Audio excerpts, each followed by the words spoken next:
Express news Bharat देख रहे हैं आप। और जैसा कि आपको पता है कि इस वक्त हमारा ख़ास प्रोग्राम रहता है सवाल तो बनता है का। और सवाल तो बनता है में फिर हम चर्चा करेंगे उसी मुद्दे की जिसने देश और दुनिया को झकझोर के रख दिया है। बात करेंगे उस किसान की कि जो हाड़ कपाती सर्दी में भी सड़कों पर है। बात करेंगे उस अन्नदाता की कि जो सबका पेट भरता है लेकिन आज उसको अपने पेट भरने के लिए मजबूर होना पड़ रहा है। और आखिर ये लड़ाई 21वें दिन पहुंच गई है। किसान आंदोलन 21वें दिन में प्रवेश कर गया है, लेकिन 21वें दिन भी आंदोलन जहां था वहीं खड़ा है। अभी तक ना सरकार ने कोई बात मानी है, ना किसान पीछे हटे हैं। आखिर किसान पीछे हटे भी तो क्यों? क्योंकि सरकारों के जो रवैये हैं वो बिल्कुल उन पे सवालिया निशान लगता है। सरकार जो है वो इतनी सर्दी में अगर देश का अन्नदाता बैठा है और सरकार को उस चीज़ की सुध नहीं है और सरकार एक फॉर्मेलिटी पूरी कर लेती है, वार्ताओं पे वार्ताओं का दौर जारी है। आखिर कब तक ये वार्ता चलेंगी?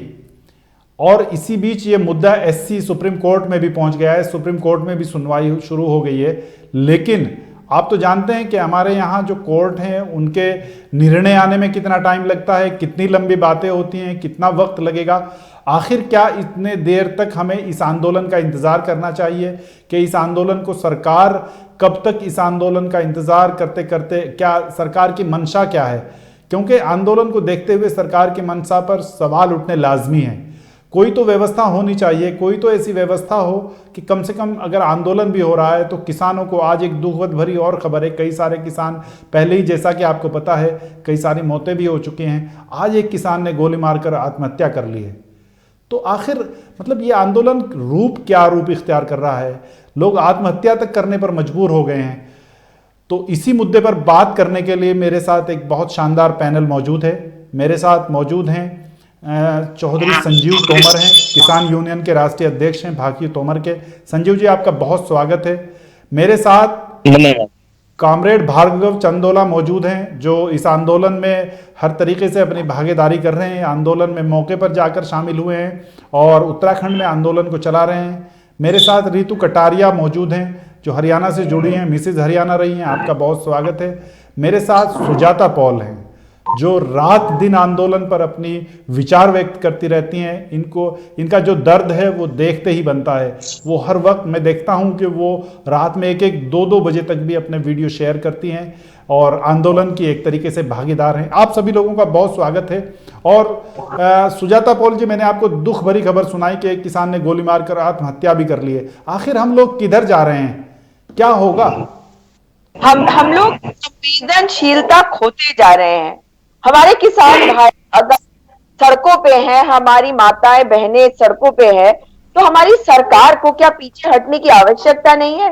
कानून तो बनते रहेंगे, दोबारा भी बन सकते हैं, बातचीत करके भी बन सकते हैं और सहमति बना के भी बनाए जा सकते हैं। लेकिन इस कड़ाके की ठंड में मौतें हो रही हैं। और आज आपने मुझे ये बताया कि एक किसान भाई ने अपने आप को गोली मार के आत्महत्या कर ली है। इससे ज्यादा शर्म की बात क्या हम सबके लिए कुछ हो सकती है कि हमारे देश का अन्नदाता अब सड़कों पे आके सरकार से गुहार लगा रहा है और जब सरकार नहीं सुन रही है तो अपने आप को गोली मार देता है।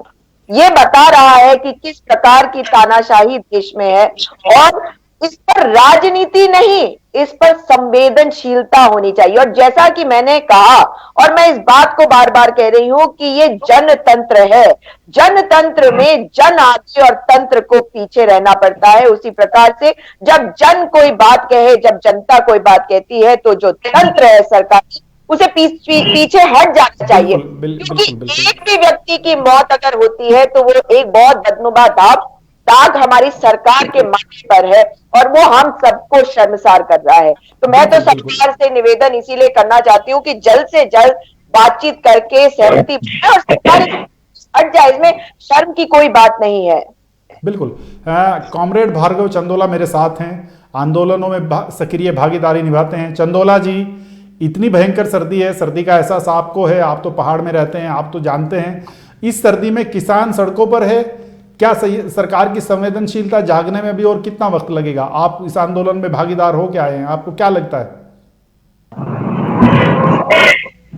जी, मैं आप जिस प्रकार से सरकार का रुख है किसानों के प्रति, आप जी सरकार को संवेदनशीलता की बात कर रहे हैं या सरकार की संवेदनहीनता जो दिख रही है। ये सरकार अगर किसानों के पक्ष में खड़ी होती, ये सरकार अगर अवाम के पक्ष में खड़ी होती, तो ये कानून लेके आने की जरूरत ही नहीं होती।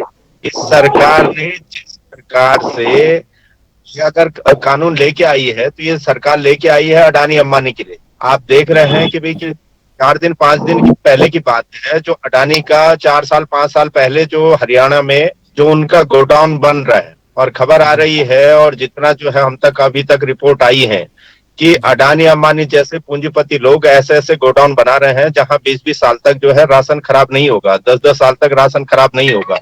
और वो ऐसे ऐसे गोडाउन जो है खड़े कर रहे हैं। और उससे उसके ऊपर से आप देखिए कि उस सरकार ने क्या किया है, जमाखोरी की जो है सारी बंदिशें कर दी है। किसान अपना माल कहीं भी बेच, वो तो पहले भी बेच सकता था, किसान को उसके लिए कोई बंदिश नहीं। किसानों की मांग की बात के लिए सरकार कहीं बात करनी, सरकार कहीं बात करती। इस सरकार की संवेदनशीलता इतनी कि इस कड़ाके की ठंड में भी आज जी जो जिस प्रकार से सरकार का या सरकार के जो मंत्री हैं या प्रधानमंत्री हैं या जो गृह मंत्री हैं या जो भाजपा के अध्यक्ष हैं, जिस प्रकार से उनके बयान आ रहे हैं, वो तमाम जो बयान इस प्रकार से दिखा रहे हैं कि भाई कि ये जो किसान है, ये किसान नहीं बल्कि जो है ये देशद्रोही हैं, या जो है ये वामपंथी हैं, या ये नक्सली हैं। इस जी तरीके की बातें जो सामने आ रही हैं, ये बेहद दुखद है, बेहद बिल्कुल बिल्कुल निंदनीय है। बिल्कुल बिल्कुल। सरकार को चंदोला जी, चाहिए हम इस था विषय कि पर चर्चा जब करेंगे, अभी शुरुआत ओपनिंग इस कमेंट्स है। दौर में जो है किसानों जी इसका जो है अभी तक आप ये देखिए कि भाई कि जितने बिल जो पास किए हैं, उन जी बिलों जी को आप लाइट बंद कर दे रहे हैं, माइक जी बंद जी कर दे रहे हैं, उसके बाद आप उन बिलों को पास कर रहे हैं। तो उसी बिल्कुल से लग चंदोला जाता जी। है कि यहाँ जी जी लोकतंत्र पूरी तरीके से खत्म कर दिया गया है। मगर ये सरकार भूल रही है। बिल्कुल तानाशाहों को चंदोला जी। इतिहास अपना कहीं याद नहीं रहता है कि पिछले जी जी तानाशाह का क्या अंजाम हुआ था। इस ये जो मौजूदा सरकार है, इस मौजूदा सरकार को भी ये जो है अभी ये इस प्रकार की कोई उसे जो है इतिहास देखने की, इतिहास की तरफ वो देखना ही नहीं चाहता है कि भाई कि इतिहास में तानाशाहों का क्या अंजाम हुआ है और बिल्कुल इस चंदोला जी, सरकार मैं का आपके और इस पास सरकार आऊंगा। के ये नेताओं का ओपनिंग क्या कमेंट्स अंजाम है। होगा, जी ये जो जी है सामने दिखाई दे रहा है। बिल्कुल। मुझे संजीव तोमर, चौधरी संजीव तोमर मेरे साथ जुड़े हैं, भारतीय किसान यूनियन के राष्ट्रीय अध्यक्ष हैं तोमर गुट के। संजीव जी, आंदोलन जी 21वें दिन चला गया, आंदोलन 21वें दिन चला गया। कई सारे किसान जो हैं उनकी दुखद भरी खबर आ रही है, किसान ने आज आत्महत्या भी कर ली है। आखिर कितनी भयावह स्थिति है, क्या देखते हैं आप, क्या आंदोलन ये किस तरफ जा रहा है? मैं आपको बता दूं कि जी आप अभी भाई जी ने बताया कि ये जो आंडवानी वगैरह हैं, जी बता रहे कि इन्होंने गोदाम वगैरह जो बनाए हैं, जी इसमें नाम तो अडानी। हमारे प्रधान अडानी का, सॉरी, जी जो हमारे प्रधानमंत्री हैं ये केवल नाम के हैं। सरकार जी में ही लोग चला रहे हैं और जी इसमें केवल उनका फायदा देखने को मिल रहा है, ना कि किसान का। आप जी देख रहे हैं, अगर हमारे जो माननीय प्रधानमंत्री जी हैं, उन्हें अगर हमारे किसानों की थोड़ी भी चिंता होती, आज लगभग 21वें दिन भी आंदोलन वहां जारी है, जी लेकिन उसके बाद भी जरा सा दिल भी हमारे प्रधानमंत्री का नहीं पसीजा। वहां पर छोटे छोटे बच्चे, किसान, बड़े बूढ़े वहां पर मौजूद हैं और लगभग मेरे हिसाब से 11-12 मौतें अब तक वहां जी जी हो भी चुकी हैं, लेकिन जी उसके बाद भी अब तक मोदी जी की सिर में जूं नहीं रेंग रही है। उसका कारण ये है कि दिखावे में तो प्रधानमंत्री जी मोदी जी हैं, लेकिन उनके जी पीछे जो सरकार चला रही है कुछ और पूंजीपति लोग हैं, जिन्हें केवल अपना फायदा देखना है। और अगर इस जंग में किसान हार जाता है तो पूरी तरीके से पूंजीपतियों के हाथ में हमारा देश चला जाएगा। और जी मेरा मानना तो ये है कि क्या जरूरत थी इस कृषि कानून की, काले, हम तो अपनी भाषा में काला कानून बोलेंगे, इस काले कानून की क्या जरूरत थी जो जबरदस्ती किसानों पे थोपा जा रहा है। बिल्कुल। लेकिन संजीव तोमर जी, जान बहुत कीमती होती है। आप क्या किसानों को एक संदेश नहीं देना चाहेंगे कि आंदोलन करें लेकिन आत्महत्या ना करें?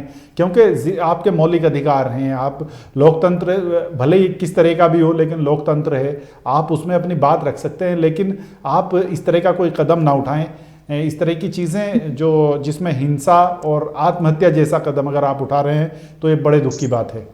बिल्कुल। मैं मेरा जी जी मेरा जी जो वहां पे किसान है उन्हें मेरा एक ही संदेश है और निवेदन भी है कि हम अगर लड़ाई जीतेंगे तो लड़के जीत पाएंगे। अगर हम जी जी। खुद को आत्महत्या कर लेंगे उससे हमारा, हम तो मर ही गए लेकिन जो हमारे पीछे हमारे परिजन हैं वे खुद जीते जी मर जाते हैं। तो ऐसी ऐसी हरकत या ऐसी घटना नहीं होनी चाहिए कि इस तरीके की, भाई हम लड़ने से पहले या लड़ते वक्त खुद को आत्महत्या कर ले। अगर हमें मरना है तो दो चार को ऐसे को लेकर मरेंगे ना जो हमें नुकसान दे रहे हैं। नहीं नहीं, मरने मराने की जरूरत नहीं है। आंदोलन है, चल रहा है, एक ना एक दिन सरकार, लोकतंत्र में जनता जनार्दन होती है, एक ना नहीं, एक दिन ऐसा है सरकारों को ना, झुकना ये होता है। सरकार तो अंग्रेजी हुकूमत वाली सरकार है। अगर जी। ये हम पे गोली चलाओगे तो हम भी तो दो चार को लेकर ही मरेंगे। नहीं देखिए, हाँ, चौधरी साहब, लोकतंत्र में इसकी तो गुंजाइश नहीं है। अंग्रेजों से भी हमने अहिंसा से ही जीत हासिल की थी। अहिंसा बिल्कुल जरूरी है और उम्मीद ऐसी की जाती है कि सरकार बिल्कुल आप लोगों जीत की आवाज सुनेगी, जीत सरकार आपकी हासिल बात सुनेगी। जी जीत हासिल करी थी भगत सिंह ने, चंद्रशेखर आजाद ने। ठीक है, अपने अपने हर किसी के मायने अलग है। आपका दिमाग कहीं और काम करेगा, मेरा अलग करेगा। बिना जी लड़ाई के कोई लड़ाई मतलब कोई जीत हासिल हो ही नहीं पाती आज की तारीख में। जी, बिल्कुल आप अपनी बात रखने के लिए स्वतंत्र है। मैं आना चाहूंगा रितु कटारिया जी। जी। क्या क्या कहेंगे? किसान यूनियन तोमर के राष्ट्रीय अध्यक्ष कह रहे हैं कि हालात इतने बद से बदतर हो गए हैं, जो शब्द वो बोल रहे हैं वो मजबूर होकर बोल रहे हैं। हालांकि मैं जानता हूं, उनको पर्सनली जानता हूं कि वो भी अहिंसा में ही यकीन रखते हैं, लेकिन इस तरह के हालात क्यों बन रहे हैं? क्या लोकतंत्र में सरकारें इतनी संवेदनशील हो गई हैं कि उनको आम आदमी की आवाज, अन्नदाता की आवाज उन तक नहीं पहुंचती है? जी बिल्कुल। सबसे पहले तो मैं सभी किसान भाइयों को नमस्ते कहना चाहूंगी, नमस्कार करना चाहूंगी और सबको नमन करती हूँ कि आप जो अन्नदाता हैं और आपके बदौलत जो देश आज इतना अन्न खा रहा है, तरक्की कर रहा है, समृद्ध हो रहा है, तो उसके लिए हम सब आपके आभारी हैं। साथ में जहां सरकार की बात आती है तो सरकार संवेदनशील हो ही नहीं सकती, क्योंकि हमारा देश जो है लोकतंत्र का इतना बड़ा उदाहरण है पूरे विश्व के लिए। तो कहीं ना कहीं जो थोड़ी बहुत कमी पेशी चल रही है, और हमें भी एक विश्वास है कि किसान जो इतनी ठंड में और इतना स्ट्रगल कर रहे हैं, उनका ये स्ट्रगल खराब नहीं जाएगा, किसी भी कीमत पर नहीं जाएगा। आज नहीं कल नहीं मानेगी सरकार जो भी दोनों तरफ, दोनों पक्षों से जो एक आम बातचीत का जरिया जो निकाल के, और उस तरह से थोड़ा सा किसान जो आंदोलन में बैठे हैं उन्हें भी थोड़ा आगे आने की जरूरत है, इधर से सरकार को भी आगे आने की जरूरत है। तो संवेदनशील होना पड़ेगा, और संवेदनहीन नहीं हो सकती है कोई सरकार, नहीं हो सकती है, क्योंकि उन्हें सरकार चलानी है, उन्हें अपना देश चलाना है। बिल्कुल। लेकिन रितु कटारिया जी, आप घर में बैठी हैं, मैं स्टूडियो में बैठा हूं, लेकिन इतना इतना बड़ा कोट पहन के बैठा हूं और वो किसान इस हाड़ कपाती सर्दी में सड़कों पर बैठे हैं, तो क्या इसे आप संवेदनशीलता नहीं कहेंगे? क्या कहेंगे आप इसे? संवेदनहीनता नहीं कहेंगे आप इसे?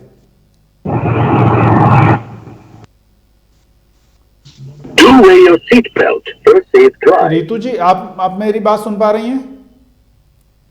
रितु कटारिया जी, आप उन्हें जी किसी तरह की ऐसी नहीं होगी, किस तरह से कुछ करना होगा कि सरकार, सोई हुई सरकार अगर आप समझते हैं, मैं उनके उससे शब्दों से कहना चाहूंगी, अगर आप सरकार को सोए हुए समझ रहे हैं तो आप में इतनी ताकत है जो इतनी कड़ाके की ठंड में वहां बैठ सकता है। तो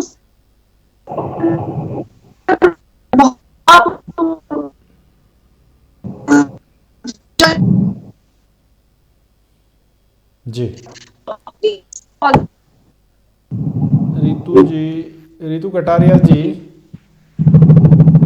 रितु जी, जी मुझे लग रहा जी, सुजाता पॉल जी कुछ कहना चाह रही हैं। सुजाता पॉल जी का जवाब ले लेते हैं। सुजाता पॉल जी रेस्पॉन्ड कर रही थे जब आप बोल रहे थे। सुजाता जी, सुजाता जी। जी जी, देखिए जहां तक इस वक्त जो सिचुएशन है इसमें मैं बिल्कुल, मुझे बहुत दुख होता है अगर कोई कहता है कि बीच का रास्ता, इसमें कोई बीच के रास्ते की कोई बात नहीं है। मैंने क्या कहा? ये जनतंत्र है, ये प्रजातंत्र है, और अगर प्रजा कुछ कहती है तो तंत्र को पीछे हटना पड़ता है। ये प्रजा जो है ये मिल्कियत नहीं है इस सरकार की, हम गुलाम नहीं है इस सरकार के। अगर हम कुछ कह रहे हैं तो वो सरकार को सुननी पड़ेगी। और अगर मेरा किसान भाई, मेरी किसान बहन है, आप चुपचाप से पहले सुन लीजिए मेरी बात, उसके बाद आप बोलिएगा जो बोलना है। अगर वो जी। किसान जो है वो सड़क पे बैठा हुआ है इस हाड़ कांपती हुई ठंड में, तो इस वक्त किसको पीछे हटने की जरूरत है? बातें तो बाद में भी होती रहेंगी। आपके अपने, अगर आप अपने घर को देखिए, अपने बच्चों को देखिए, अपने बड़े बुजुर्गों को देखिए, अगर किसी बात पे कोई डिस्प्यूट उठ जाता है तो आप उनकी जान लेके उसके बाद बातचीत करेंगे। जब जान की बात आ जाती है तो सरकार पीछे हट जाए, ये उनके लिए इसमें भलाई होगी, क्योंकि बीच का रास्ता नहीं। 12 लोग मारे जा चुके हैं, अपनी शहादत दे चुके हैं, एक और भाई ने अपनी आत्महत्या कर ली आज। तो इसका क्या मतलब है कि सरकार को पीछे हटने की जरूरत है, इसमें कोई बीच का रास्ता नहीं चाहिए। अगर कोई ये कहता है कि बीच का रास्ता ढूंढे, और अगर इस तरह से, जिस तरह से बदनाम किया गया, आपको मालूम है कि पहले इन्हें खालिस्तानी कहा गया और ना जाने क्या क्या कहा गया। और आपको बता दूं, अगर वहां जाके भारतीय किसान यूनियन उत्तर प्रदेश से जाके राकेश टिकैत जी के साथ नहीं बैठता और तमाम और भी संगठन जो है, तो ये कह देते कि केवल पंजाब से आया हुआ किसान है जिससे कांग्रेस की सरकार ने बरगलाया है। जैसे इनको कभी माओवादी, कभी नक्सलवादी, कभी वामपंथी बता देते हैं। तो ये वामपंथी क्या गाली है हमारे देश में? वामपंथी होना क्या गलत बात हो गई है? कैपिटलिस्ट के खिलाफ ही तो लड़ाई कर रहे हैं। तो जहां तक बात है आज की सिचुएशन की, तो सरकार को पीछे हटना चाहिए, बातचीत दोबारा हो सकती है। मगर मैं आपको एक बात और भी बता, ये सरकार ये नहीं कर सकती, क्योंकि ये सरकार बिक चुकी है। ये सरकार ने वेस्ट इंडिया कंपनी यानी कि अडानी और अंबानी की आड़त पे बेच दिया है हमारे किसानों को, इसलिए इनको मुश्किल हो रही है। इसीलिए बार बार कहती हूं कि एक बार मोदी जी जाके अडानी और अंबानी से पूछ ले, शायद वो ही तैयार हो जाए कि ये कानून आप वापस ले लें। जिस तरह से इस कानून को पारित किया गया वो आपने और मैंने देखा, वो क्या लोकतंत्र था? जब लोकतंत्र की हत्या करके किसी कानून को पास किया गया है तो वो लोकतंत्र में कोई मायने वैसे ही नहीं रखता। लेकिन क्योंकि आप सत्ता में बैठे हुए हैं तो आप एक दस्तखत कर देंगे, उसे कानून बना देंगे, ये हमें मंजूर नहीं। आप देखिए हमारे प्रधानमंत्री जी को, जाते हैं कच्छ में और बैठ के वहां पे किसानों से बातचीत कर रहे हैं, हर जगह टीवी पे आके बातें कर रहे हैं, भाषण दे रहे हैं कि हम जो है हमने किसान की भलाई करी। अरे किसान कह रहा है कि मेरी भलाई करने की तुम्हें जरूरत नहीं है, ये जो कानून है ये मेरी भलाई के लिए तुमने नहीं बनाया है। ये कानून बनाने के पहले मुझसे बात किया होता, अब बात करके क्या फायदा? क्या ये सही बात उन्होंने नहीं कही? कोई भी कानून जो होता है वो जनता के लिए बनता है, और जनता के लिए बना हुआ कानून अगर जनता को मंजूर नहीं है तो सरकार को पीछे हटने की आवश्यकता है। और आज जब मेरा किसान भाई बैठा हुआ है इस हाड़ कांपती ठंड में, तो सरकार को पीछे हटने की जरूरत है, बीच का रास्ता नहीं। सरकार पीछे हटे, अगर थोड़ी भी गैरत है इनमें, वैसे तो इनके अंदर शर्म नहीं है क्योंकि ये जिनके वंशज है, इनके पूर्वज जो है, जो वो चाहते थे ये वही कर रहे हैं, क्योंकि इनके पूर्वज चाहते थे कि एक नेता, एक विचारधारा हो, एक झंडा हो। इसीलिए आज जो ये कर रहे हैं ये उन्हीं की चीजों को आगे बढ़ा रहे हैं। ये फैशिस्ट है, ये हिटलरवादी है, और उसी रास्ते पे चलकर ये कार्य कर रहे हैं। ये किसानों की सुन रहे हैं। सुजाता जी, रीतू कटारिया, आपकी पार्टी कांग्रेस पार्टी जो है वो सत्ता में थी, तो मेरी पार्टी का इस देश की नागरिक भी हूँ, इस देश की नागरिक भी हूँ, मत भूलिए। इस वक्त राजनीति मत करिए, और जिस तरह भारतीय जनता पार्टी इसमें राजनीति कर रही है, मैंने उन्हें भी कहा है कि वो भी राजनीति ना करें, क्योंकि ये मुद्दा सरकार और किसान के बीच का है। सुनिए, सुन लीजिए पहले, रीतू जी, समझने की आवश्यकता है। पूरा देश किसानों के साथ खड़ा है, पूरा देश किसानों के साथ खड़ा है। अच्छा, बहुत देर से नहीं, बात तो समझिए। ये मामला किसान और सरकार के बीच का है, और सब इस देश के व्यक्ति हैं। कि वो 5 साल सरकार को बदल देती है, तो पूरा देश आज इन अन्नदाताओं के साथ है, उनका हक दिलाने के लिए साथ है। उस दिन हम बात करेंगे, जिस दिन बैलेट पेपर से वोटिंग होगी, तब तक ये सब बातें बेमानी है, क्योंकि बेईमान है। बिल्कुल बिल्कुल, मैं कॉमरेड भार्गव चंदोला के पास आना चाहूंगा। चंदोला जी, चंदोला जी सुन पा रहे हैं आप मुझे? बिल्कुल बिल्कुल बिल्कुल। चंदोला जी, आप यहाँ से क्या देखते हैं? किसानों की शहादत हो रही है और वार्ताओं पे वार्ता हो रही है, कोर्ट में भी तारीख लगी है, कोर्ट भी सुनवाई करेगी, तो क्या आपको लगता है कि इतनी हाड़ कपाती सर्दी में कोई एक अच्छा और जल्दी कोई फार्मूला नहीं निकलना चाहिए, या ये वही प्रोसेस चले जो इस देश में चलता रहता है, वार्ताओं पे वार्ता, तारीखों पे तारीख? पिछले 6 सालों में आपने देखा होगा कि तमाम जो सार्वजनिक संस्थान है जी, उन तमाम सार्वजनिक संस्थानों को, उनके सर्विसेज को इस तरीके से लचर और इस तरीके से बिल्कुल पीछे धकेल दिया गया कि जनता जो है उनके निजीकरण के तरफ जो है जाते हुए जनता के अंदर कोई रोष ही व्याप्त न हो। वो चाहे बीएसएनएल हो, वो चाहे रेलवे हो, वो एयर इंडिया हो, वो सेल हो, वो बीपीसीएल हो, ऐसी तमाम कंपनियों को जैसे जैसे जो है उनकी सर्विसेज को इतना नीचे कर दिया गया कि भाई कि लोगों को लगने लग गया कि भाई कि ये निजी हाथों में जाना चाहिए। और उसके बाद जो है जिस प्रकार से निजीकरण की तरफ जो है सरकार बढ़ती चली गई कि भाई कि जिस तरीके से आज की जो हमारे देश की जो युवा पीढ़ी है और जिस प्रकार से जो है उस युवा पीढ़ी को बरगलाया जा रहा है, धर्म, आस्था, राष्ट्रवाद के नाम पर, फौज के नाम पर जिस प्रकार से उनको बरगलाया जा रहा है, और भारत, पाकिस्तान और चीन के नाम पर जिस प्रकार से बरगलाया जा रहा है, वो मेन उसके पीछे कारण ही यही है कि भाई कि लोग मेन मुद्दों से भटके। आप देखिएगा कि भाई कि 1 रुपए किलो का नमक जो है 20 रुपए किलो मिल रहा है। क्यों मिल रहा है? क्योंकि निजी हाथों में है। ये इसी तरीके से आप देखेंगे कि ट्रेनें जो है उस निजी हाथों में चली गई हैं। आप बीज की कीमत अगर आप देख लेंगे कि 1.5 लाख 2 लाख रुपए किलो तक जो है बीज जो है प्राप्त हो रहा है हाइब्रिड के नाम पर। आपका अपना जो है जो बीज का है वो सारा निजी हाथों में उसमें निजी कंपनियों को जा रहा है। जो इस प्रकार से अगर सरकारें जो है सब कुछ निजी हाथों में चली जाएंगी तो उसके बाद आप ये लगा लीजिएगा कि 70 और 80 के दशक की बात अगर बात करें कि 90 के आसपास से 90 के आसपास तो जब जो है आज प्राइवेट उसमें जो पार्टनर है प्राइवेट जो भी पूंजीपति वर्ग है उसने ये देखा कि देखिए जो सरकारी तंत्र है उसने जब अपने आप को स्टेब्लिश कर दिया है, चाहे ओएनजीसी है, चाहे बीपीसीएल है, चाहे रेलवे है, उसने अपने आप को स्टेब्लिश कर दिया। इससे पहले क्यों नहीं आए? भारत को आजाद हुए 74 साल 75 साल होने को होते हैं, तो इससे पहले ये प्राइवेट पार्टनर क्यों नहीं आए?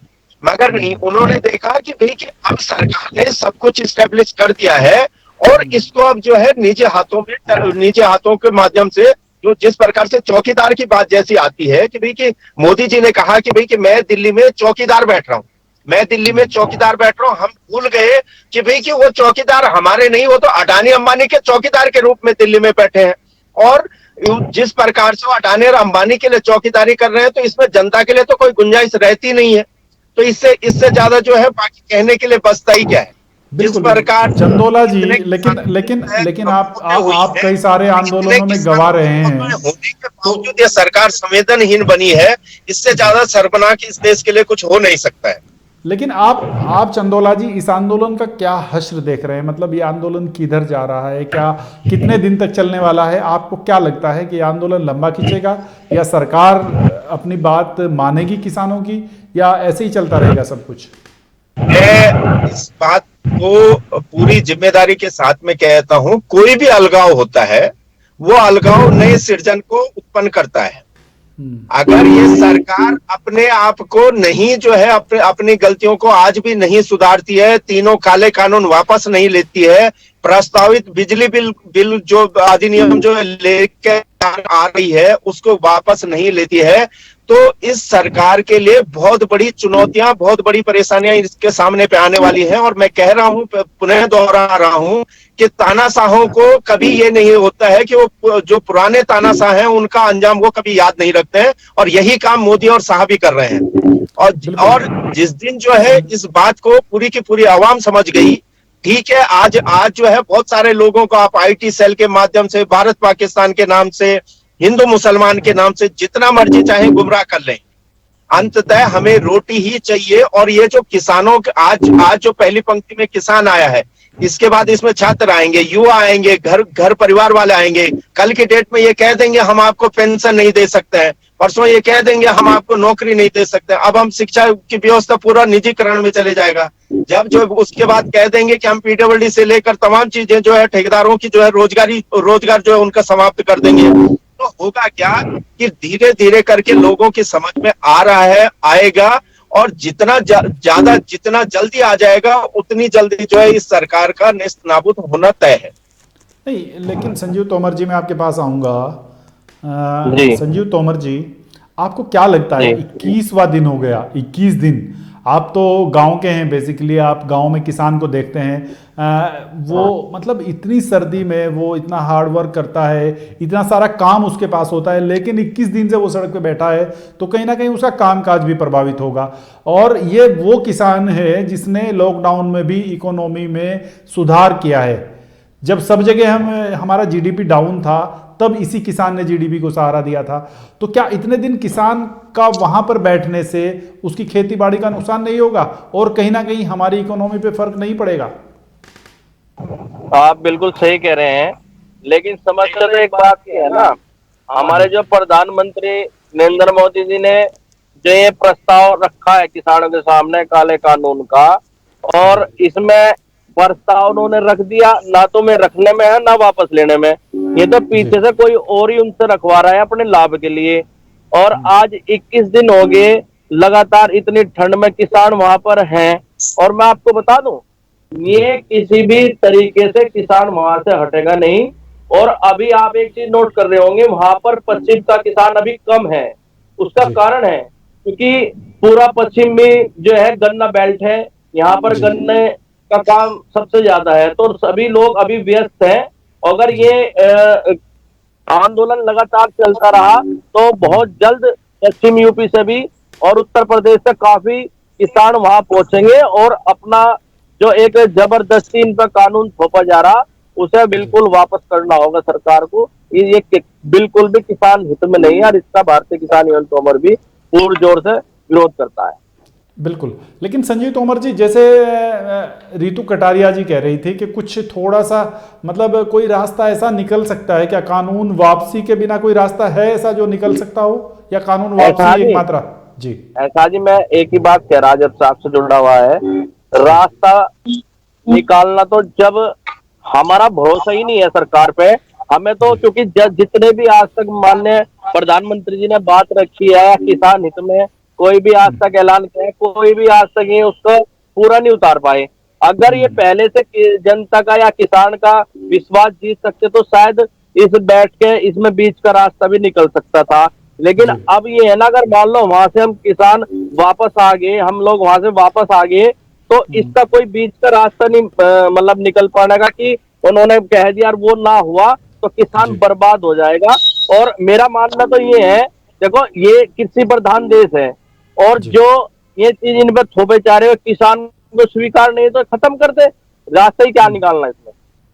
जी जी। लेकिन सरकार एक तरफ तो, रितु कटारिया जी मैं आपके पास आऊंगा, चलिए अगर किसान कुछ नरम भी पड़े थोड़ा बहुत, तो किसान कह रहा था कि आप क्योंकि देखिए सरकार जो है वो जनता की चुनी हुई सरकार है, तो किसान कह रहा था कि एक आप सेशन बुला लीजिए, उस पर किसान मुद्दे पे बहस हो जाए। लेकिन सरकार ने सेशन को ही सिरे से नकार दिया। उन्होंने कहा कि हम शीतकालीन सत्र अभी नहीं कर रहे हैं कोविड के कारण। तो क्या आपको नहीं लगता है कि सरकार भी कहीं ना कहीं जिद पे अड़ी हुई है और सरकारों को झुकना होता है क्योंकि प्रजातंत्र है? क्या आपको लगता है रितु जी? कर सकते हैं जी बिल्कुल गांधी जी, मैं ये बात फिर से दोहरा रही हूँ कि एक जनता में इतनी ताकत होती है जो 5 साल में सरकार बदल देती है। सरकार में ताकत नहीं है जनता को बदलने की, लेकिन जनता में ताकत है। तो जब हमारा पूरा किसान जो है इतने उससे वहां बैठा हुआ है इतनी ठंड के अंदर और इतना स्ट्रगल कर रहा है, तो कहीं ना कहीं सरकार ने अपना अविश्वास दिखाया कि उन्हें वो कानून पसंद नहीं आया, वो काले कानून का नाम दिया जा रहा है उनको। तो सरकार को भी ये देखना चाहिए कि आखिर में किसान खुश कहाँ है, ऐसा कौन सा बदलाव लाया जा सकता है जिससे कि उसकी समृद्धि बने। अगर सरकार का भी एक ही मुद्दा है कि हम किसान को समृद्ध करना चाहते हैं, क्योंकि किसान समृद्ध होगा तो देश समृद्ध होगा। तो इसी के लिए सारी बातों का निचोड़ यही है कि आप किसानों के साथ बैठिए, किसान नेताओं के साथ बैठिए, उनसे इस मसले के ऊपर जितनी ज्यादा राय हो सकती है वो लीजिए, आप अपने विशेषज्ञों को साथ बिठाइए और फिर जो है इस कानून को जितना अच्छे से आप पूरे देश में इम्प्लीमेंट करना चाहते हैं कीजिए। तो सरकार को भी ये थोड़ा सा आगे आना पड़ेगा इस चीज के लिए। और मैं बिल्कुल किसानों के साथ हूं कि किसान जो है वो हमारे अन्नदाता हैं और हम सब पूरा देश किसानों के साथ है। लेकिन मैं ये नहीं कहूंगी कि कोई सरकार ऐसा कदम उठाएगी कि उसे मतलब वो लोकतंत्र को इस तरह से मारने की उसमें रहेगी कि वो किसानों की बात नहीं सुनेगी। तो सरकार को सुनना पड़ेगा किसानों की बात, और किसान नेताओं को भी थोड़ा सा अपना जो बेस्ट जो उन्हें व्यूज लगते हैं वो वहां रखने पड़ेंगे। तो एक समाधान तो तभी निकलेगा ना, अगर हम अड़िग हो जाएंगे पर कभी समाधान नहीं। बिल्कुल आप सही कह रहे हैं रितु जी। आपके साथ किसानों के रितु जी, सरकार करना पड़ेगा। पीछे वो तब हटेगी जब आप किसान नेताओं की तरफ से भी बेस्ट उनको ऑप्शन देगी कि हम ये चाहते हैं और ये हो। सरकार को नहीं है, उसने जो कह दिया और आ गया और वो कभी होगा नहीं। देश की जनता ने तो सरकार चुनी है, उसी के लिए तो सरकार है। तो ये सब कुछ करना पड़ेगा। और किसानों की जो ये आज हालत हो गई है कि वहां पर इतनी मौतें हो रही हैं, और आज जो आपने बड़ी दुखद घटना सुनाई कि एक किसान ने गोली मार ली, तो इस तरह से आप अपनी हिम्मत मत छोड़िए। आप जो इतना त्याग करके इतना बैठे हैं, हमें पूरा देश चाहता है कि खुश हो, आपके समाधान निकले, तो उस चीज के लिए, लेकिन आप को नुकसान मत पहुंचाइए। आप इस देश की आम जनता को भी नुकसान नहीं पहुंचेगा। हमें पता है कि किसान कभी देश का कुछ बुरा कर ही नहीं सकता, क्योंकि किसान तो बहुत शांत और बहुत ही मेहनत करने वाला व्यक्तित्व होता है, तो वो देश की किसी धरोहर को नुकसान नहीं पहुंचा सकता। तो यही उम्मीद करते हैं कि जल्द से जल्द इसका कोई सोल्यूशन निकलेगा। हाँ, किसी तरह का कोई ना तो किसानों के विरोध में कुछ हो और ना ही देश के विरोध में कुछ हो। रितु कटारिया जी, मेरे साथ एक बहुत बड़ा संगठन चला रहे हैं किसानों का, भारतीय किसान यूनियन तोमर, उसके अध्यक्ष हैं संजीव तोमर, वो जुड़े हुए हैं। तो आप उन्हें क्या सुझाव देना चाहती हैं? जैसे आप कह रही हैं कि कुछ किसानों को कोई ऐसे सुझाव, ऐसा कौन सा सुझाव है? आप भी किसान हैं रितु कटारिया जी, आपकी भी बैकग्राउंड किसान की है, तो आप मतलब क्या ऐसा सुझाव है एक किसान की बेटी होने के नाते, क्या ऐसा सुझाव दे सकती हैं आप कि जो किसानों को आप देना चाहें? जी, ये तो मैं क्षमा चाहूंगी, अपने आप को छोटा मानूंगी कि मैं कोई सुझाव दे पाऊं, क्योंकि मुझसे ज्यादा तो आप सब तोमर जी हैं, ये एक्सपीरियंस है और किसान नेताओं को बहुत अच्छे से पता कह रहे हैं कि कानून वापसी से पहले कोई रास्ता नहीं है उनके यहाँ, तो बिल्कुल स्ट्रेट लाइन है उनकी। पहले दिन से मैं इंटरव्यू कर रहा हूँ उनका कहना यह है कि सबसे पहले कानून वापस हो, बाकी बातें सब बाद में होंगी। तो उनके यहाँ तो सीधी लाइन है। इस बात को हम ये कह के कि कानून वापसी ले, इस बात को ये कहा जाए कि इस कानून को अगर आपने लागू करना है तो इसमें ये इस लाइन को इस तरह से कर दिया जाए, इस लाइन को इस तरह से। जहां एमएसपी की बात हो रही थी, जहां एपीएमसी की बात हो रही थी, कॉन्ट्रैक्ट फार्मिंग की, आप ये मत कहिए इसको हटा दें। आप उन तीनों कानून, तीनों अध्यादेश जो थे, 3 कानून जो, उसका एक अल्टरनेट उसकी लाइन दीजिए ना, कि आपको कॉन्ट्रैक्ट फार्मिंग में ये चाहिए, नहीं चाहिए तो आप कि हमें कॉन्ट्रैक्ट फार्मिंग ऑलरेडी इंडिया में हो रही है ना, ये तो सबको पता है कि कहीं कहीं वो हो रही है, पंजाब में हो रही है, इवन हमारे यहाँ सोनीपत में भी होती है, हर जगह होती है, कई जगह।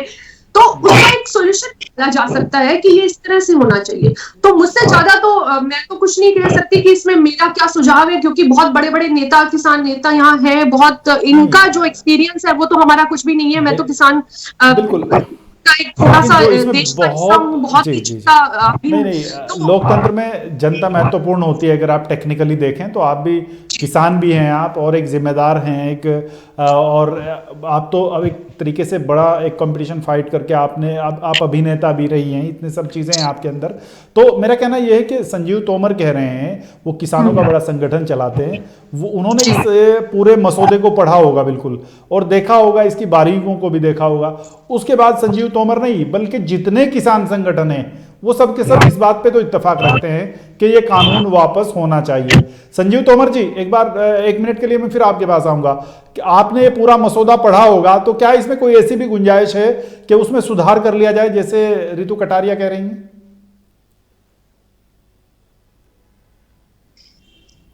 हेलो, हाँ संजीव तोमर जी, सुन पा रहे हैं? जी, हाँ सुन रहा हूँ जी, बताओ। मैं कह रहा हूं रितु कटारिया जी ने एक छोटी सी बात कही है बहुत सारी बातों के बीच। वो कह रही है कि इसमें कोई ऐसी गुंजाइश है इसमें कि किसान उसमें संशोधन, एक तरह से आप वो वर्ड यूज नहीं कर पा रही हैं, मैं कर रहा हूं कि संशोधन करके काम चलाया जा सकता है।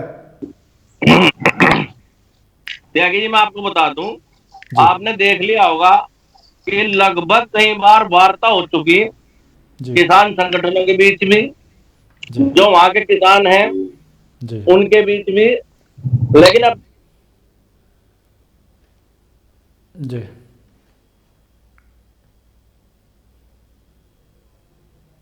ये कानून वापस होने के रास्ते दिखाई दे रहा है, उसका कोई रास्ता इसमें अभी नहीं दिखाई दे रहा है।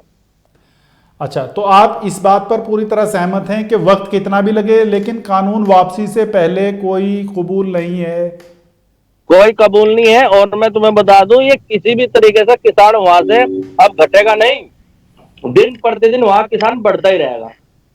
और ये जो ठंड से संजीव भाई मौतें हो रही हैं, ये सब चीज मतलब दिल दुखता है कि किसान मर रहा है। ऐसा जी, आपका दिल दुख रहा, हमारा दिल दुख रहा, लेकिन जो इस सत्ता के चूर में और पैसे के नशे में जो चूर है हमारे देश का मुखिया है, उसका तो दिल नहीं दुख रहा ना जी जी। तो मेरा मानना है वो किसानों की सुनेंगे भी, उनकी बात मानेंगे भी। जी जी जी जी। तो संजीव तोमर कह रहे हैं कि देखिए सत्ता के नशे में ये लोग नहीं सुन रहे हैं और कानून वापसी से पहले कोई गुंजाइश नहीं है। सुजाता पॉल जी क्या कहेंगे? देखिए, बहुत सारी चीजें हैं कहने के लिए तो, लेकिन सबसे बड़ी बात है कितनी वार्ता हो चुकी है। मुझे बताइए, ये कानून जो है फ्रॉड से लाया गया, ये देश पर एक बहुत बड़ा फ्रॉड किया गया जिस प्रकार से ये कानून लाया गया। तो सबसे पहला तो कारण ये है कि ये कानून वापस लिया जाना चाहिए। दूसरा कारण, इससे भी बड़ा कारण है कि किसानों से बात किए बिना आपने कानून बना दिया। कानून किसके लिए बनाया जाता है? लोगों के लिए। तो अगर किसानों के हित के लिए कानून बनाए जा रहे तो किसानों से बात नहीं करनी जानी चाहिए थी। तो किसान अगर कह रहा वापस लो तो किसान की बात सुनी जानी चाहिए थी। इसी में आपको मैं एक और बात जोड़ के बताना चाहती हूँ कि यूपीए की सरकार के समय पर भी जब कानून लाया जा रहा था भूमि अधिग्रहण वाला, तो जो स्टैंडिंग कमेटी थी उसमें किसानों को बुलाया गया था और साथ में वहां पे कई दलों के नेता भी थे। जानते हैं उस स्टैंडिंग कमेटी की जो अध्यक्षा थी वो सुमित्रा महाजन थी, वो भारतीय जनता पार्टी की नेता थी। यानी कि अपने विपक्ष से बातचीत करके उस वक्त सरकार जो है वो किसानों से बात करी थी, लेकिन पीछे हटना पड़ा, पीछे हट गई। इसमें शर्म की क्या बात है भाई? भाई सरकार को अगर हम बैठाते हैं अपने ऊपर सत्ता करने के लिए तो हम ही तो भेज रहे हैं। तो अगर आप हमारी बात नहीं सुनेंगे तो आपको वहां बैठने का अधिकार नहीं है। अब तीसरी बात, आप मुझे बताइए कि शीतकालीन सेशन जो है ये संसद का, उसे क्यों नहीं करवाया? कोविड की बातें कर रहे हैं। शर्म नहीं आती है सरकार को? शर्म नहीं आती कि जब जून के महीने में, जून जुलाई में जब चरण पे था कोविड, उस वक्त तो आपने करवा सेशन, उसके बाद सितंबर में भी आपने सेशन कराया, मगर आपकी इतनी आपके ऊपर थूथू हुई उसके बाद, क्योंकि आपने ध्वनि मत से पारित कराया। आपने देख लिया कि आपका खेल ज्यादा दिन चलेगा नहीं। आप सीएम का खेल करके सत्ता में जरूर बैठ गए, मगर संसद में जब विपक्षी खड़े हुए तो आपके पास जवाब नहीं थे, इसलिए आपने आवाजें बंद कर दी, लाइटें बंद कर दी, माइकें बंद कर दिए और आपने ध्वनि मत से इसे पारित करा दिया बिना डिवीजन ऑफ वोट्स के। अब कैसे सरकार करे? अब जब हमारा किसान सड़कों पे बैठा है तब हमारा संसद का सेशन नहीं चलेगा। हमारे प्रधानमंत्री जी रोज आएंगे अपने मन की बात बताने के लिए। उनकी मन की बात सुनना कौन चाहता है? देश में कौन सुनना चाहता है? उनके चंद भक्त। 23 करोड़ जनता ने उनको वोट दिया था 138 करोड़ के देश में। 23 करोड़ याद रखिए, जिसको नहीं समझ में आया वो सुन ले ध्यान से। 23 करोड़ में से कितने लोग यही किसान भाई थे? इन्हीं किसानों ने इन्हें चुनकर यहाँ पे बैठाया। आज इन्हीं किसानों के साथ ये क्या नाइंसाफी कर रहे हैं, इन्हें ये भी याद रखना चाहिए। पूछ लीजिए जाके किसानों से कि उन्होंने किसको वोट दिया था, कांग्रेस को वोट दिया था या भारतीय जनता पार्टी को। आज जब वो सरकार से अपनी बात को कह रहे हैं तो सरकार सुनेगी नहीं। हमारे बूढ़े किसान, बच्चे, कितने लोग हैं वहां पे जो बैठे हुए हैं। अगर एक भी मौत होती है तो वो गलत होता है। आप तो अपने घर में बैठे हुए, मैं अपने घर में बैठी हूं, मैं नहीं सो सक रही, इसलिए नहीं सो पा रही हूं क्योंकि मुझे दर्द है। लेकिन अगर आप अपने घर में बैठकर ये बड़ी बड़ी बातें कह रहे हैं ना कि बातें कर लीजिए, ये कर लीजिए, वो कर लीजिए, तो ये बताता है कि आपके अंदर दर्द नहीं है, सिर्फ राजनीति कर रहे हैं आप। अगर आपको सचमुच में दर्द होगा तो आप कहेंगे पहले कानून वापस ले लो यार, दोबारा से बातचीत कर लेना, दोबारा से कानून ले आना, दोबारा से बहस हो जाएगी, ये कहेंगे आप अगर आपके अंदर सचमुच में संवेदनशीलता होगी। इसलिए सरकार को कानून वापस लेने चाहिए और इस वक्त शीतकालीन जो सदन था संसद का, उसे बुलाया जाना चाहिए। सरकार को सोचना चाहिए कि भैया ये लोकतंत्र है, ये कोई आपने खरीद नहीं लिया भारत को। आप भले ही अडानी अंबानी की आड़त पे हमारे किसान भाइयों को, हमारे कृषि को बेच रहे हैं, लेकिन ये आपकी मिल्कियत नहीं है। आपके तो बाप दादा ने भी कुछ नहीं किया, तो आपका अधिकार क्या बनता है कि आप बेच दे। और जहां तक बात है चुनी हुई सरकार, तो ये चुनी हुई सरकार नहीं है, इन्होंने हर संस्था को बिल्कुल कमजोर करके रख दिया है। ईवीएम से नहीं, बैलेट से करवाए वोटिंग। हर संस्था का मतलब है हर संस्था, आप चुनाव आयोग को देख लीजिए या किसी भी संस्था को देख लीजिए देश में, हर संस्था अगर काम करती है किसी के लिए तो वो केवल और केवल इस सरकार के लिए काम कर रही है। ऐसे नहीं चलती लोकतंत्र, और हमारा लोकतंत्र कभी ऐसे नहीं चला। आज पूरी दुनिया में हमारी थू-थू हो रही है और इसी वजह से कहीं ना कहीं सरकार फिर भी बातचीत कर रही है। वरना ये सरकार तो ये कह रही है हम बातचीत नहीं करेंगे, हम तो पीछे नहीं हटेंगे। आप देखिए कि किस प्रकार से टुकड़े टुकड़े गैंग बता रहे हैं रविशंकर प्रसाद, उन्हें शर्म नहीं आती? वो मंत्री है। और अगर कोई मंत्री है तो उसे दर्द समझना चाहिए, वो भारतीय जनता पार्टी के नेता नहीं है। आप देखिए कि किस प्रकार से वो प्रेस इंफॉर्मेशन ब्यूरो का मिसयूज करते हैं, वहां पे बैठते हैं और भारतीय जनता पार्टी की बात करते हैं। भाई वो सरकार में है, सरकार जो है वो भारतीय जनता पार्टी दल की है, मगर सरकार आपकी भी है, मेरी भी है, किसान भाइयों की है, हर एक की है। इसलिए उन्हें हमारे सरकारी तंत्र का मिसयूज बंद करना चाहिए, सिर्फ हमारे किसान भाइयों की बात को सुनना चाहिए, पीछे हटना चाहिए। सरकार किसानों की बात को सुने, उनसे बातचीत करे, मगर उसके पहले ये वाले कानून वापस ले। बिल्कुल बिल्कुल। भार्गव चंदोला जी, आपके पास आऊंगा, प्रोग्राम के अंत की तरफ बढ़ रहे हैं। चंदोला जी, आपको क्या लगता है चंदोला जी, जिस तरह का आंदोलन है, 21वां दिन हो गया और अभी भी हम वहीं के वहीं खड़े हैं जहां से शुरू हुए थे, तो आपको क्या लगता है कितने दिनों में कोई हल निकल सकता है? कितने दिनों में आप उम्मीद रखते हैं? इस सरकार को जिस प्रकार से ये सरकार अपनी जिद पे अड़ी हुई है, लगातार जो है देश भर में एक मूवमेंट बढ़ता जा रहा है, सर्दी बढ़ रही है। 20 के आसपास मुझे सूचना है कि 20 के आसपास जो है किसानों की मौत हो चुकी है। और आज जैसे आप बता रहे हैं कि भाई कि आज जो है एक किसान ने आत्महत्या की है, बड़ा दुखद है। और ये जो मौतें हैं, मैं इनको मौतें नहीं समझता हूँ, मैं इनको सरकार द्वारा की गई हत्याएं हैं। इसी प्रकार की हत्याएं सरकार ने जीएसटी लागू करते समय भी की और इसी प्रकार की हत्याएं सरकार ने नोटबंदी के दौरान भी की। और मॉब लिंचिंग से लेकर तमाम जो सरकार प्रायोजित जो चीजें हुई हैं, ये देश से छिपा नहीं है। हिंदू मुसलमान के नाम पर, भारत पाकिस्तान के नाम पर, चीन पाकिस्तान के नाम पर, राष्ट्रवाद के नाम पर, सेना के नाम पर, ये सरकार, इसका आईटी सेल, ये जो गुमराह करने का भाजपा आरएसएस का जो प्रयास है, उनको चाहिए कि वो संवेदनशील हों।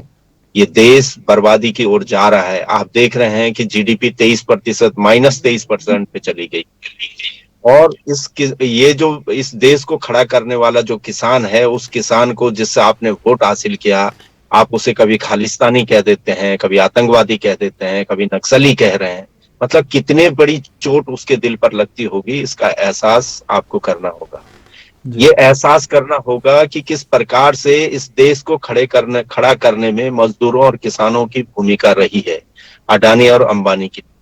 तो इस सरकार से हमारी गुजारिश है, जितने भी जो है इस आपके माध्यम से इस चैनल लोग दिख रहे हैं, मैं उन सभी से ये पुरजोर तरीके से ये मांग करूंगा कि भी कि ये अपने अपने माध्यमों से इस सरकार को चेताने के लिए, जहां से भी हो सकता है इस सरकार को चेताने के लिए, और ये प्रयास करें कि भी कि ये सरकार इन कानूनों को वापस ले। तीनों जो कानून हैं वो वापस लें। जितना हम लोगों ने उन कानूनों के बारे में पढ़ा है, जितनी उसकी बातें आई हैं, जितना किसान संगठनों से बात हुई है, तय है कि इससे नीचे किसी भी प्रकार की कोई गुंजाइश नहीं है। तीनों काले कानून वापस लेने होंगे। जो प्रस्तावित बिजली बिल 2000 अधिनियम जो 2020 है, उसको वापस लेना होगा।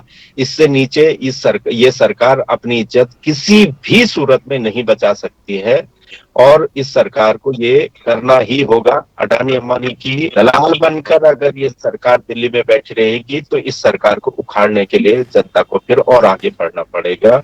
और किसान इसकी अगुवाई करेंगे और जनता किसान के साथ खड़ी होगी। ये इसी बात के साथ मैं अपनी बात समाप्त करूँ। बिल्कुल बिल्कुल। रितु कटारिया जी, आपने तीनों गेस्टों को सुना और आप खुद हरियाणा से हैं, हरियाणा में आंदोलन का बहुत बड़ा असर है, तो आपको क्या लगता है कि कितनी जल्दी सरकार इन लोगों की मान सकती है, और या अभी आंदोलन लंबा खींचने वाला है? आपको क्या लगता है पर्सनली? जिस हिसाब से आज आंदोलन का रूप हो गया, तो उम्मीद भी कर रही हूँ और मुझे फील भी होता है कि बहुत ही जल्द इसका समाधान होने वाला है, बहुत ही जल्द इसका समाधान होगा। क्योंकि जिस तरह से किसानों का त्याग है, जो उनका बलिदान है, वो व्यर्थ नहीं जाने वाला है। तो बहुत अच्छा रहेगा कि सरकार भी जल्दी से इस चीज को सुलझाए और किसान भाई भी जो है इस चीज को सुलझाएं और ये सब कुछ नॉर्मल हो जाए, सब अपने परिवार में जाएं। और अपनी खेती बाड़ी जो इतने दिनों से छोड़ के बैठे हुए हैं, इतनी दूर बैठे हुए हैं ठंड में, तो वो उन्हें किसान तो कभी खाली रह ही नहीं सकता, पूरा जी जी साल जी उसे बिल्कुल अपने बिल्कुल। इवन यूं कहिए कि 24 घंटे जो है उसे कोई ना कोई काम रहता है, तो कितना जी मुश्किल उनका परिवार इस टाइम झेल रहा होगा, कितनी मुसीबत में उनका परिवार होगा जो किसान यहाँ सब बैठे हैं। तो हम उम्मीद करते हैं कि जल्द से जल्द इसका समाधान होगा, और होगा, जरूर होगा, ये हमारी उम्मीद भी है और ये विश्वास भी है, और किसान भी खुश होंगे और ये देश की जनता भी खुश होगी। बिल्कुल बिल्कुल। सुजाता पॉल जी, बड़ी उम्मीद पे तो दुनिया कायम है और उम्मीद हमेशा रखनी चाहिए। आपको क्या लगता है सुजाता पॉल जी? संजीव तोमर जी, आप मुझे सुन पा रहे हैं? हाँ हाँ हाँ बिल्कुल। मैं कह रहा हूँ कि क्या आपको क्या लगता है, ये आंदोलन 21वें दिन पहुंच गया, अभी और कितना लंबा चलेगा या सरकार बात मानने वाली है? आपको क्या लग रहा है?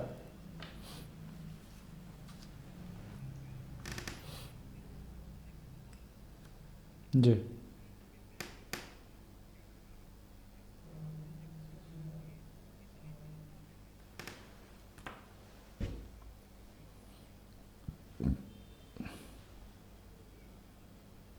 जी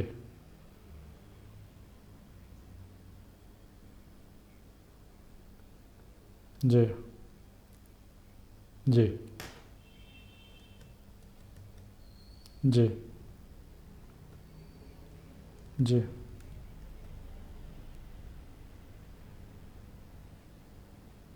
जी। तो अब आपको जी जी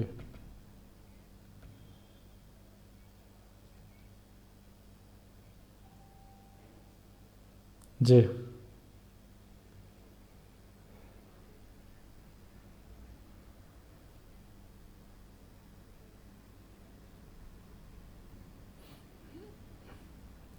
जी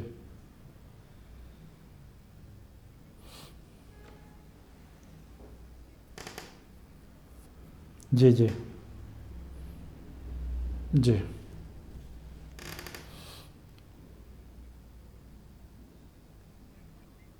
जी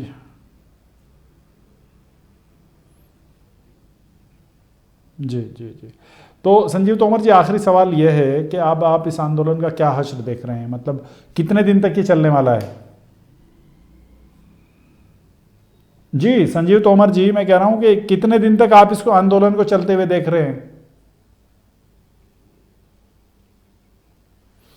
मैं कह रहा हूं कि आपको क्या उम्मीद है कि ये आंदोलन जल्द खत्म होगा या सरकार ऐसे ही चलता रहेगा, अभी लंबा खींचेगा?